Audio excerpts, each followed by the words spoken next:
আসসালামু আলাইকুম। Maggi noodles রান্নার জন্য প্রথমে কড়াইতে নিয়ে নিচ্ছি তেল, এরপর দিয়ে দিচ্ছি পেঁয়াজ। পেঁয়াজটা দেওয়ার পরে সামান্য একটু ভেজে নিতে হবে।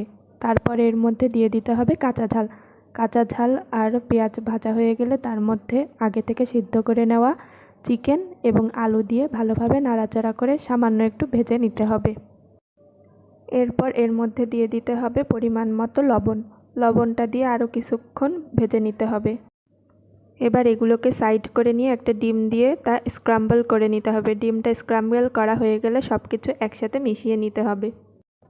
সব কিছু যখন একসাথে মিশে যাবে তখন এর মধ্যে সয়া সস আর টমেটো সস দিতে হবে।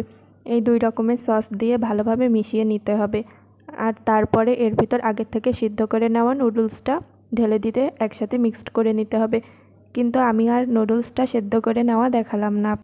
নুডলস দেওয়ার পর এর ভিতর ম্যাগি